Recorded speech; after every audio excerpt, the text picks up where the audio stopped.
Caught my wife cheating with my father and brother, planned the ultimate revenge on all of them. Hey Reddit. My wife, Emma, and I had been married for 7 years. She was my everything, or so I thought. We had our ups and downs like any couple, but I always believed our bond was strong enough to withstand anything. Apparently, I was dead wrong. It all started a few weeks ago when I noticed Emma acting strange.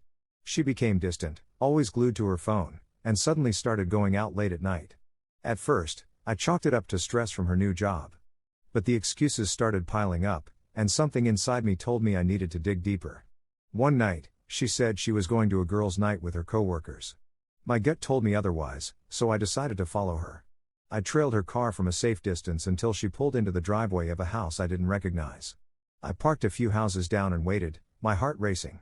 After about an hour, I couldn't take it anymore. I walked up to the house and peeked through the window. What I saw shattered me into a million pieces. There she was, laughing and cuddling on the couch, not with a stranger, but with my father. The betrayal hit me like a truck. My own father. The man who raised me. I couldn't believe it. I stood there in shock, my world crumbling before my eyes. But then, something else caught my attention. The door to the bathroom opened, and out walked my younger brother. He was shirtless, smirking as if he owned the place. I felt like I was going to throw up. My wife was cheating on me not just with one family member, but two. How long had this been going on? How could they all betray me like this? I didn't confront them that night. Instead, I walked back to my car and drove home, tears streaming down my face. The pain was unbearable, but amidst the heartache, a cold, burning rage began to build inside me. They thought they could humiliate me like this and get away with it? They were wrong. Over the next few days, I started planning my revenge. I knew I couldn't act impulsively, I needed to be strategic.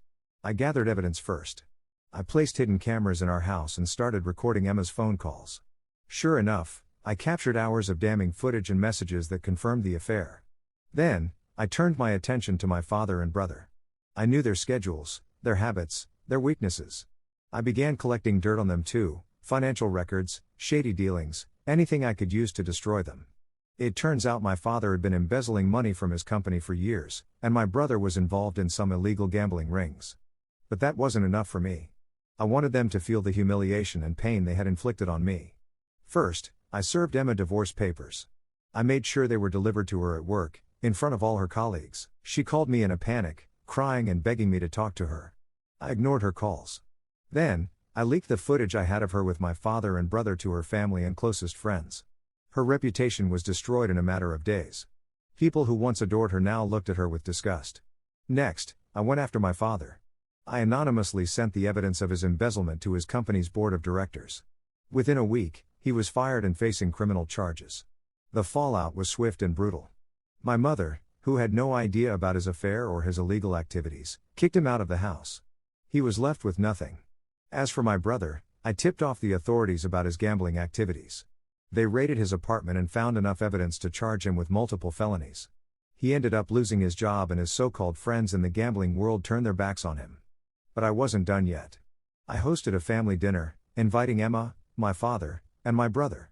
They didn't know I was the one who orchestrated their downfalls, so they all showed up, thinking they could manipulate or guilt me into forgiveness. Little did they know, I had something else planned.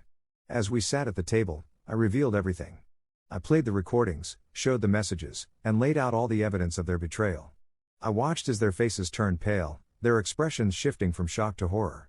Emma tried to apologize, tears streaming down her face, but I cut her off. My father sat in stunned silence, while my brother tried to act like it wasn't a big deal. That was the final straw for me. I told them I was done with all of them, that they were dead to me. I stood up, walked out, and never looked back. In the aftermath, I decided to start fresh. I moved to another city, changed jobs, and focused on rebuilding my life.